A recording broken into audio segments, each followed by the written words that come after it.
Биргелешкен Европалық христиан елдерінің тобы Византия империясына мұсылмандарға қаршы 9-шы кылымдан баштап улам соғыш іштерін ойыштыра беришкен. Ушундай соғыштардын биринде 1095 жылы Константинополь шаарынын түндүк чыгыш тарабында селжуктар менен чектешкен Изник шаарынын чебинде Византия империясынын рыцарлары менен селжуктардын ортосунда дин согушу жүрөт. Изник шаары Изник көлүнүн түндүк чыгыш бурч жагында жайгашкан. Согуш бир нече күнгө уланган. Ошол катуу салгылаштын биринде селжуктардын жоокерлери жеңилүүгө дуушар боло баштайт. Ошондо чыгыш жак капталдан чапкыла, ургула, капырларды өлтүргүлө деген үндөр менен ат минген жоокерлер пайда болуп, рыцарларды четинен өлтүрө башташкан. Жогоруда аталган кыргыз тилиндеги ураандар бүгүнкү күндө Стамбул шаарында түрктөрдүн архивдик тарыхында сакталуу турат. Рыцарлар менен болгон согушта селжуктар кыргыздардын жардамы менен Византия империясынын Изник шаар чебин талкалап, биротоло өзүнө караткан. Түрк селжуктарынын аскерлери бул согушта Кудай бизге асмандан жардам бергенге мусулман жоокерлерин жиберди. Ислам дини туура жолдо. Ошон үчүн биз жеңдик дешет. Ал эми окуя мындай болгон. Селжуктар менен Византия империясынын ортосундагы тынымсыз уланып турган диндер аралык согушта убакыт өткөн сайын жоокерлер алысырап азая баштаган. Ошондо Селжук султаны Орто Азиядагы 927 жылдан баштап 1212 жылдары түзүлгөн Карахания мамлекетине кайрылып, аскердик жардам суроо иретинде аманат жиберген. Ошол кезде Караханит мамлекетинин башчысы ал аманатты жакшы кабыл алып, 30 000 аскерин аты, курал-жарагы менен Кичи Азия аймагына жиберген. Ал Караханит армиясы бир нече күн тала түздү. Тоо таш арасында туш келди түнөп отуруп, биринчи эле келгенде ошол Изник шаар чебиндеги согушка туш болушкан.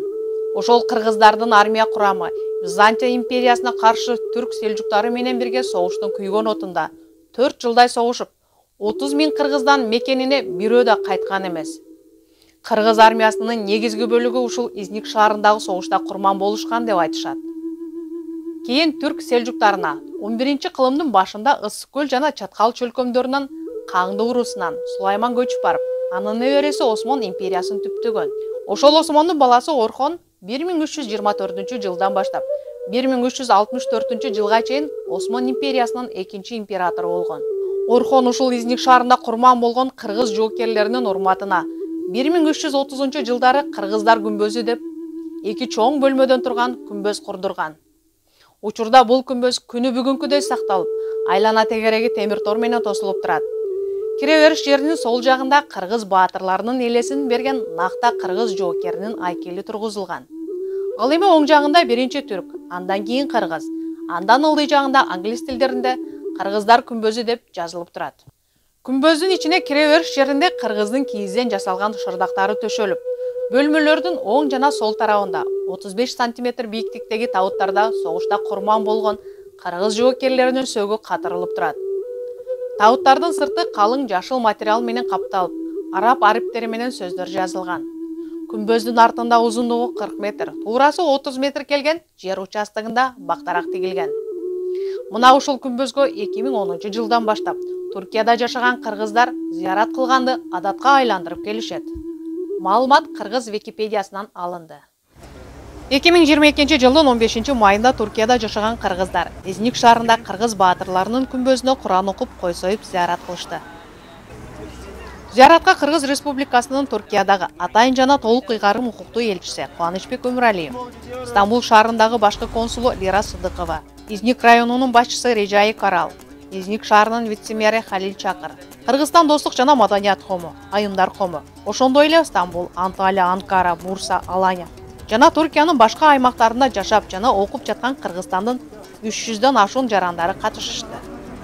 Ачылыш сөзүндө элчи Кубанычбек Өмүралиев иш-чаранын уюштуруучуларына ыраазычылык билдирип, мекендештердин мындай жолугушууларын өткөрүү өлкөнүн беделин алдыга жылдыруу, тарыхый эс тутумду сактоо, өлкөдө улуттук ынтымакты жана биримдикти, анын ичинде элдердин ортосундагы достукту чыңдоо үчүн маанилүү экенин белгиледи. 10 жылдан ашып келаткан салт болуп калган, ушу биздин Туркияда жашаган, өзгөчө бул Стамбулда жашаган биздин мына жердештерибиз, эми баа түркчө дернек, орусча диаспора, кыргызча деле биз диаспора деп жүрөбүз, бул эл аралык тил болгондо. Мына бул жанымда турган Айбек менен тургун ушулар ушу башынан ушул жерде ушулар уюштуруп, ушулар баштаган. Ушул 3 жыл мурун чогулганда ушул шаардын мындай жанагы гайд деп коет, мындай шаар турист көп келет да, бу жерде көп эски Айя София дагы эмнелер бар. Көп бу жерде тетиги Рим эмесинен бери келаткандар бар, империя, Осмондан мурунку Селчуктардан дагы. Анан ушунун арасында ошол туристтик китепчеде биздин ушу күмбөз жок экен. Анан ошондо мен шаардын мэрине, анан губернаторго айтып атып, биз азыр мына бүгүн ошол бар.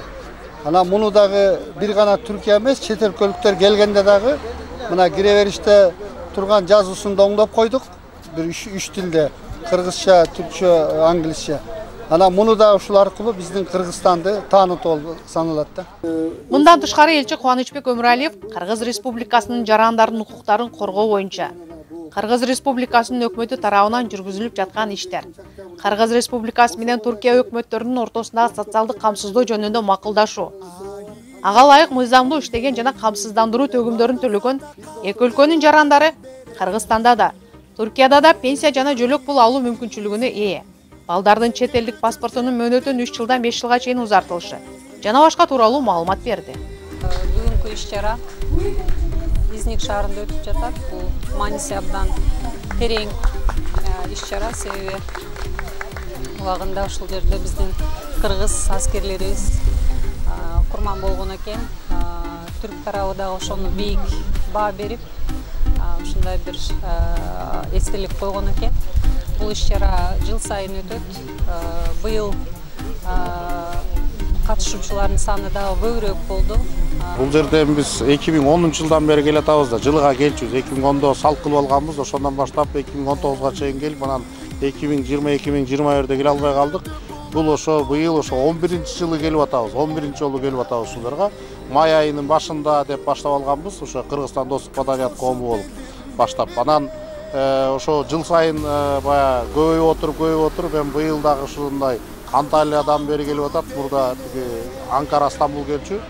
Анан ошого биз ойлогонбуз да, ошо күмбөздүн жери тарраак, анан астында жери бар, ошол жерди дагы кеңейтип, элчибиз менен бирге сүйлөшүп, бул жакты ошо мамлекеттен сүйлөшүп, бул эми бая жеке менчик жер экен, ушул жерди алсак, анан ушул жерге боз үй тургузуп, тарыхыбызды ошо чагылдырып турган бир музейдөнгөн нерсе болсо деген тилегибиз бар эле. Ошону ишке ашырсак, быйыл буюрса, ушу көчмөндөрдүн астында, ошол бизге чоң жетишкендик болот эле. Ар жылы келебиз. Биринчи жолу келгенибизде 1 автобус келгенбиз. 1 автобус 40 киши алат. Азыр 6 автобус, ар биринде 40 киши бар. Бир 50дей да, 20-30 машина да келди. Жыл өткөн сайын көп келип атат. Бул жерде эми бул мындай да. Өткөн чакты билбесең, келечекти кура албайсың. Өткөн чакты билбесең, келечекке бир байланыш кура албайсың. Ошол эле бул жер Түркия менен биз элибиздин бир жалпы бир точкабыз болуп атат. Биринчи жолу бул жерде борбор шаар ушул жерде болгон, 4 империянын борбор шаары болгон бул жер. Азыр биздин 6 автобус келген жердештерибиз шаарды кыдырган келишти тарыхый жерлерди. Андан кийин саат 1-ге бул жер көл жегенде бир чоң бир пикник талаасы бар, ал жерге келишет. Анан ал жерде уланат саат кечке чейин. Тамак бышырат, тамак таркатылат, көңүл ачып кетишет. Андан соң Изник көлүнүн жээгинде ак дасторкон жайылып, улуттук спорттук оюндар ойнотулуп, кыргыз ашканасынын даамдары менен пикник уюштурулду. Ошол алгачкы байгы түрк уруулары Анадолуга келгенден баштап, бул жерде негизги бул жерде ошол Анадолуну Селжуклардын башкарган Осман империясынын алышында кыргыздардын чоң ролу бар экендигин, кыргыз урууларынын, түрк урууларынын чоң ролу бар экендигин бул өзү айгинелеп турат. Өзгөчө бир маанилүү иш-чаралардын бири. Өзгөчө бир ушул Изник шаарына келип кетүүнүн өзү эле бул чоң сыймык болуп атат. Себеби көптөгөн жерлерин көрдүк, абдан тарыхый жерлери көп экен. Күмбөзгө зыярат кылганы Түркиянын башка шаарларынан, атап айтканда Коня, Анталия, Аланиядан келген түрк жарандары да катышып, Куран окушту. Мен Кыргызстандын өзгөн шаарынын 30 адырда Кара Суудан келген, атам ошол жерден келген. Мен бирок Түркияда туулуп өстүм. Биздин максатыбыз мына жерде кыргыз kültүрүнү дагы да Түркия элдер ортосунда жайылтуу, анан кийин аларга таанытуу, түрк тектеш уруулар ортосундагы ушул өнөктөштүктү geliştirүү, өнүктүрүү болуп саналат. Bugün biz Anadolu'ya yerleşmemizin temellerinde emekleri olan Kırgız halkına teşekkür ediyoruz. Kırgız askerlerinin bulunduğu türbedeyiz. Bu türbenin bizim için iki halkın birleşme açısından ve kökünde temelde bir halk olması, Türk halkı olması açısından büyük önem arz etmektedir. O yüzden bu türbeyi böyle anlamlı bir günde ziyaret edip duamızı yaptık. Şimdi de etkinlik alanına gideceğiz. Böyle bir düşünceyle Alanya'dan yola çıktık. Osmanlı'nın ilk yerleşim alanı olduğu için sürekli ziyaret etmek istiyoruz. Bugün özellikle Selçuklu zamanında Kırgız askerlerinin şehitlik anısına ziyarette bulunmak istedik. Hem kahvaltı hem güzel günden yararlanmak için. Kırgızlar bizim eski dostumuz, ata yurdumuz zaten. Orta Asya'dan göçmeyiz. Biz de yörük olarak geldik. Aslen Konyalıyız, Konya'da yaşıyoruz. Bu şehir çok güzel, çok hoş. Tabii böyle Kırgızlarla ve diğer Orta Asya insanlarıyla kaynaşmak bize hem gurur hem güzellik veriyor. Bugün burada önemli bir etkinlikte bir araya geldik. Tabii buraya gelmeden önce bu türbeden, bu yaşanan olaylardan haberimiz yoktu. Tabii Türk devletinin Kırgız devletiyle uzun yıllara dayanan dostlukları var. Burada bunu pekiştirmiş olduk.